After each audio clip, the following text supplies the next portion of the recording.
Well, away from the money and the logistics and the politics, this, of course, is all about the environment. Let's speak to Laura Young, a prominent campaigner on these issues. Morning, Laura. Good morning. You were listening to that, I'm sure. It's not your policy, this, of course. I'm not going to ask you any policy questions. But what do you make of the worries you've heard from the world of business? I think there are some really big concerns and we need to be listening, but I really hope that the government does also put in place things to help support small businesses and, of course, groups of individuals who will be impacted by this scheme. But what we need to remember is there's always going to be teething issues when we implement anything that is new into the everyday lives of people. But we need to realise what's at stake here. We have such a huge environmental problem with litter. We've had Keep Scotland Beautiful declare a litter emergency. We also know that we have a continuing plastic pollution problem. We have loads of not just litter but also waste, and we have terrible recycling rates. The system that we have right now is just not good enough. And even thinking back to Blue Planet 2, the moment where loads of people woke up and said, as a consumer, I want to make better choices, a lot of us have felt frustrated that businesses haven't been able to offer us better choices. And so although this isn't perfect, it's giving us something else to work towards, and we've seen it be so successful in other countries around the world, and that's something...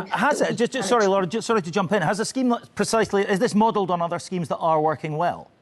Yeah, and we in the UK and Scotland have terrible recycling rates. We have about 9% of plastic recycled. Only about 50 odd percent of our plastic bottles end up being recycled, for example. But in countries such as Norway and places that have done this really successfully, they are seeing recycling rates of over 90%. That's the absolute dream. And of course, consumers have made this a habit, are making this work, and retailers have often found that they are making more money and are being successful working with it. And we just need to make sure that in the transition period and when we are going through teething problems, that we find solutions that work for everyone, both the consumers and of course the businesses of all sizes, to really see that we need this to become a sustainable circular economy, a country that's going towards net zero, but not let these problems stop any progress whatsoever. Indeed. As we heard, though, I mean, the businesses are on side as well. They're not saying it's the principle, it's the practicality that's the issue for them. Some councils are saying, though, they're going to stop curbside collections as a consequence of this. Falkirk Council is reportedly stopping collecting glass.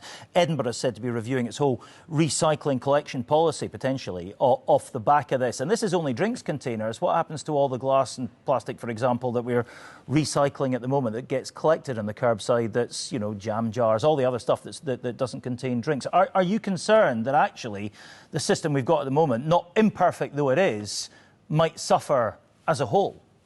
Of course. I mean, I'm concerned about the recycling we have now. As you've said, it's absolutely not good enough. We don't have uniformity across Scotland. And what we need to do is work to say that if we do have this deposit return scheme, that it's not going to suddenly mean that all other items are not recycled, end up going to landfill or incineration. So we need to work with the government. And in the same way that I hope they listen more to retailers and businesses, I also hope that they really do good community consultation to make sure that everyday people are not financially losing out because of this, or there's a knock-on effect to the other waste that we do produce every single day. All right, Laura Young, better known to many on social media, of course, as Less Waste Laura. Thank you very much indeed. Eloquent as ever this morning.